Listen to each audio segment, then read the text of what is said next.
Thanks for staying with us on NTV Lifestyle on Family Matters. This morning, we're talking about persons living with disability, particularly those who are deaf. Now, according to the Deaf Child Worldwide website, it is estimated that there are about 280,000 deaf children around the country.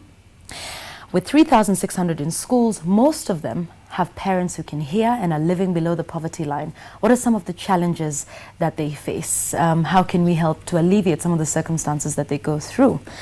This morning, as you were just about to see, I have a lady today who will interpret everything that we're discussing today for the purposes of those who have a hearing disability today, as in an effort to include them in our day-to-day conversation, something I think we should definitely be doing more often. But to help discuss these issues this morning, I do have Epha Ngota, who's been a teacher at St. Angela's School in Mumias for a long time, now a technical advisor with Deaf Child Worldwide. Together with her is Leonida Kaula, who is our sign language interpreter for this morning.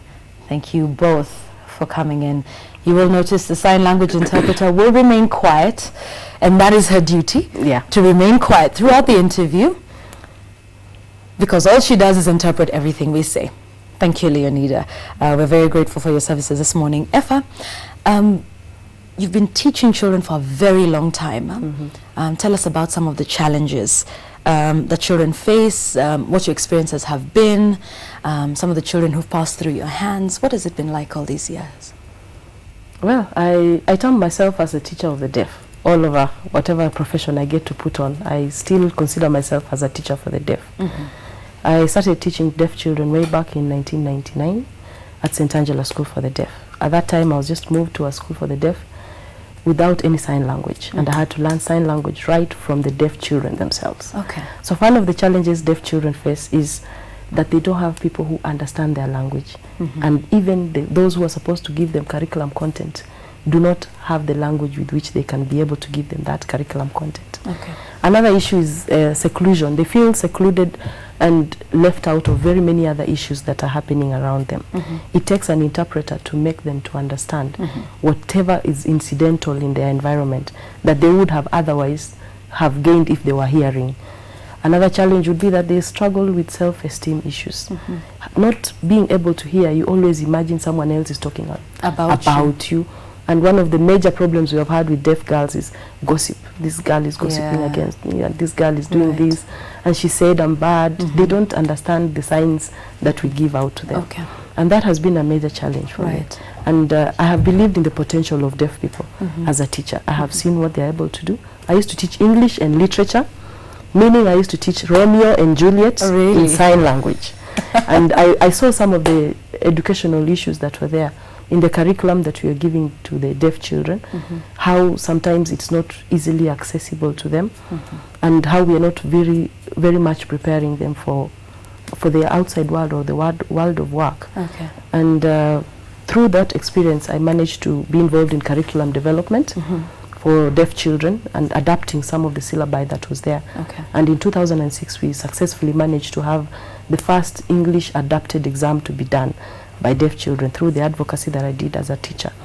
And in 2006, Kenya National Examinations Council also examined for the first time in the English in the adapted mode, or a modified version of the English. Okay. In 2010, we managed to have sign language being done for the first time, which was a good thing. Okay. So those are the benefits we have had rising from the challenges that I saw as a teacher for the deaf. Right. Yes.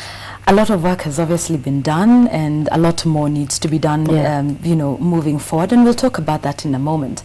But in the beginning, when a parent discovers that their child is deaf, what are some of the steps to take to be able to make sure that your deaf child gets a good education, gets to live a good life ahead? Because I think some parents get confused. And in many instances, when we see parents locking up their disabled children, we blame them. But sometimes they just have no idea where to begin. What should be the first steps? Or perhaps let's talk about, even like you mentioned, from neonatal screening, to discover that your child has a disability of one kind or another, and then move forward. Okay.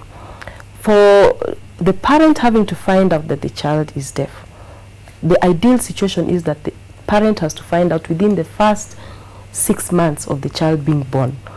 And that's why we talk about neonatal screening, where the child is born and in the first 6 weeks, the parent is aware that this child has a hearing impairment. And therefore I have to look for educational placement for this child. I have to teach this child language, and I have to develop their language and communication skills purposefully. So that is a place where we would ideally start.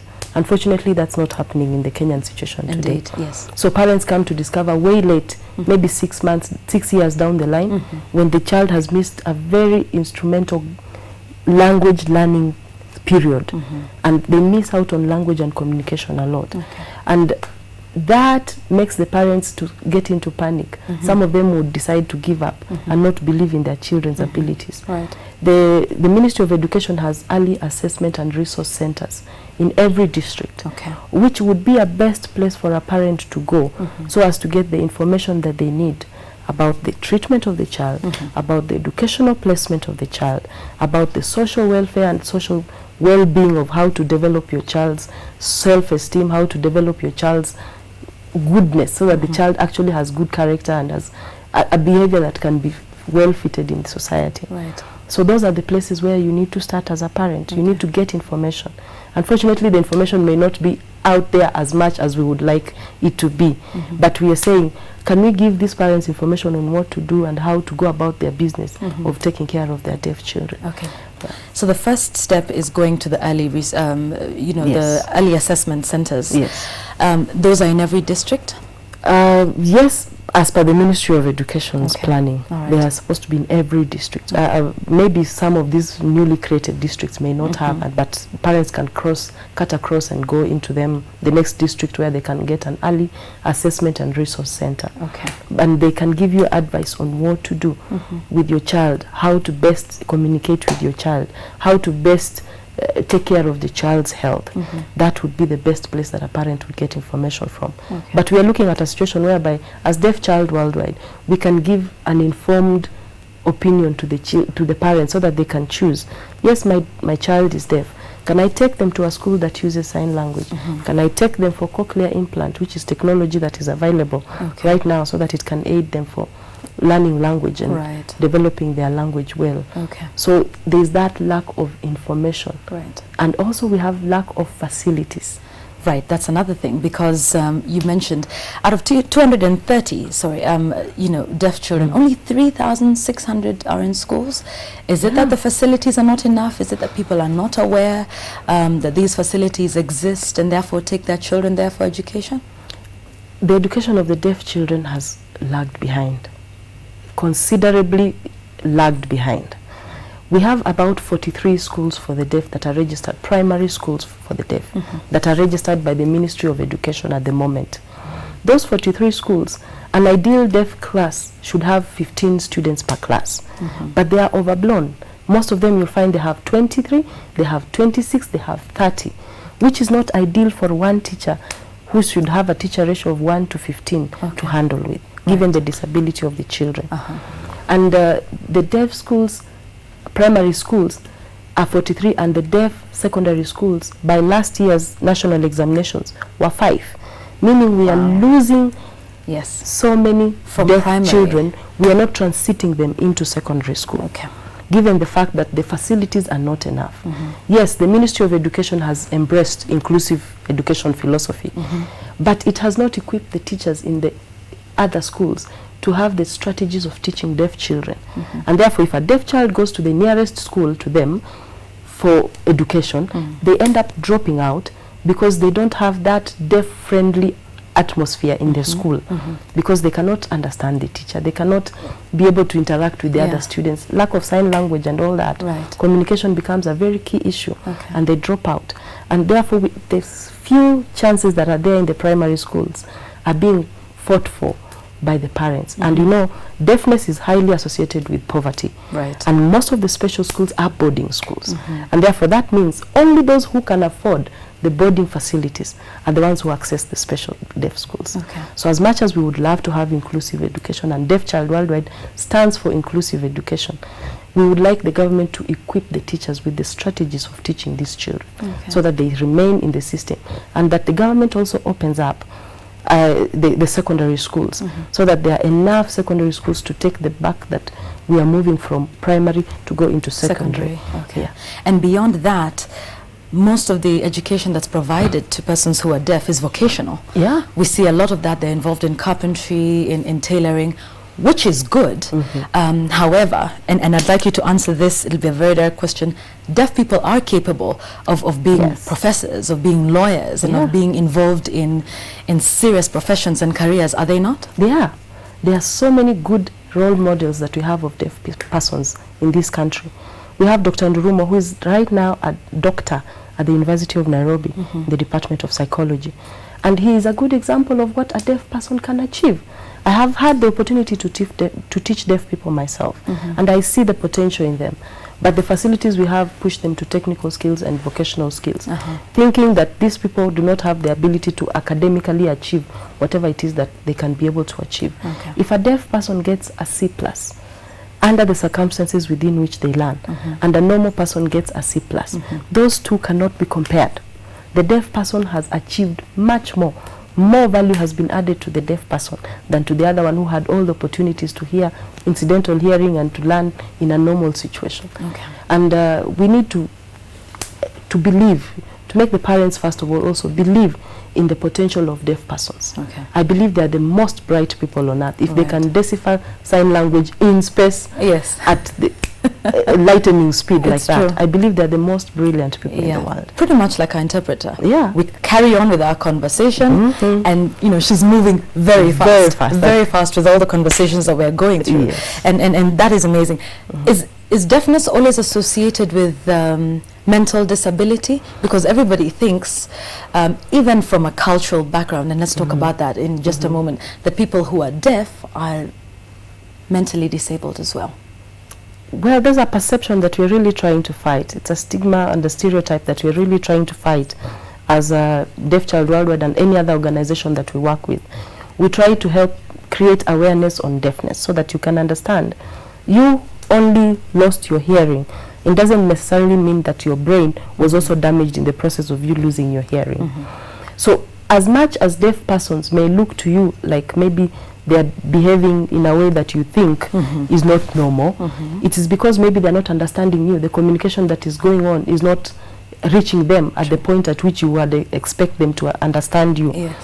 But there are incidences of deaf persons having mental illness. Given the isolation they get from society, you're in society and everything else around you is so quiet, nobody wants to reach out to you and talk to you. In a family setting, you'll find that everybody goes for a wedding and you're left out because nobody knows how to interpret for you. On the market, your mother can't take you even to the marketplace because of the stigma that is associated with your deafness. And those are incidences that make these deaf persons undergo stress that could result into mental sickness. And those are exceptional cases.